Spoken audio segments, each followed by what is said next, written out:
Sambedu Evangeli yakanyorwa naMateo chapter 7 verse 18 msoro weshoko nzira mbiri kufala kwa apostala hanzi msoro weshoko nzira mbiri tichachinzwa kuti nzira dzadzaita mbiri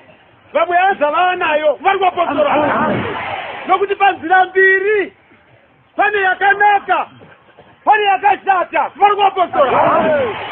right 13 verse pindai nesuo rakamanikana dzatanga nzira mbiri dziya vari kwa apostala azive apostoli pindai nesuo rakamanikana vari kwa apostala nokuti suo rakafara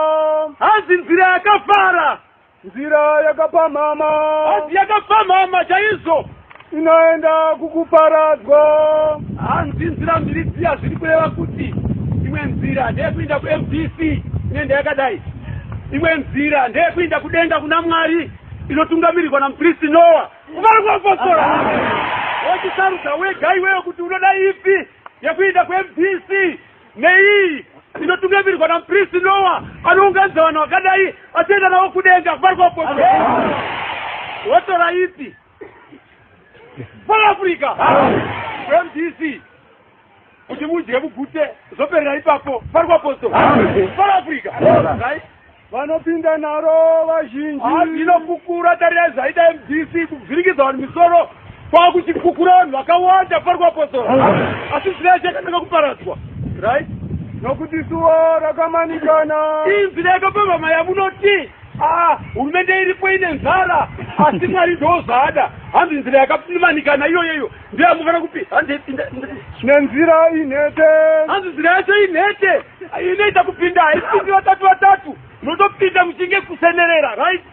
inoenda kuupenyu usingaperi vari kwa apostala vanoiwana vashoma vanoiwana vashoma asi yamuri kufarirai mugwagwa asi uchienda kunorasika vari kwa apostala mutumwa anoti uyai nevana pachechigengai mwe yenyu igari yakachena vakanaipa kunamata zviitirana rudo vanoita zvevatongerwo enyika budai muende hazina kumboitwa zvekunga kubeserera kana kuvanda aiwa zvakanyatsobudzwa pachena budai muende vari kwa apostala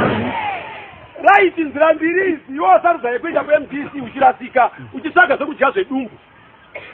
inzira yakamanikana iyi ine chidudziro chemweya mutsvene ine mazwi emweya mutsvene hurumende iri kutonga iyi yatakanzire mweya mutsvene tiinde pasi payo isu apostoli hatimukiri hurumende azi Satani kudenga wakatanga kuda kumukira Mwari kuti Mwari agopa chigaro iye agogara akadzinganiswa kudenga akadonhera pano pasi iye zvine MDC yasvikawo yati mudhara wakura ngatimbobva titindewo ini vari kwa apostala izvere mutemo waMwari kuti kana baba vari pamusha vakange vakura munoti ngavabve tisake baba vanyowani woti muti Mwari ukanganisa kutaura ipapo kuti ibvai kuzvinhu zvakadaro apostoli hazvitendepi vari kwa apostala baba vachembera havakura ngavatimbobva tiisama baba vanyowani munovawanepe baba vanyowani pamusha penyimi taura izvo ndizvo zvamuri kuda here nomwe rume wakuru chaivaitikira izvozvo kuti haa mudhara akura iye hazvozva kuti akura wafuri South Africa saka vaiti odziswa mudhara nekuti akura iwewo pamusha pako odziwo wakura ka South Africa ozvikuzve mutumwa mucheche munomu hamutendezvi mazuva akadaro ekumukira hurumende vari kwa apostala hurumende iripo iyi iri kuzadzisa mazwi emweya mutsvene kana kuti kuprofita kwebhuku kuna Mateu hakuna umambo uchazogara pamusoro peumwe umambo ndo zviri kuvengerwa hurumende iri kutonga iyi vari kwa apostala ine chiprofiti hakuna umambo uchazogara pamusoro peumwe umambo kureva kuti vachena vaitonga pamusoro peumwe umambo mweya mutsvene wazviramba wati Zimbabwe ngaizvitonge yakazvimirira yega mutumwa wati ndo zvandinoda vari kwa apostala muri kuramba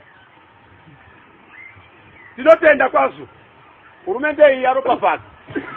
hakuna iyo zvikuita MDC hakuna chinotokoserwa muno mugiraundi nemweya mutsvene muno muchikararama hazviiti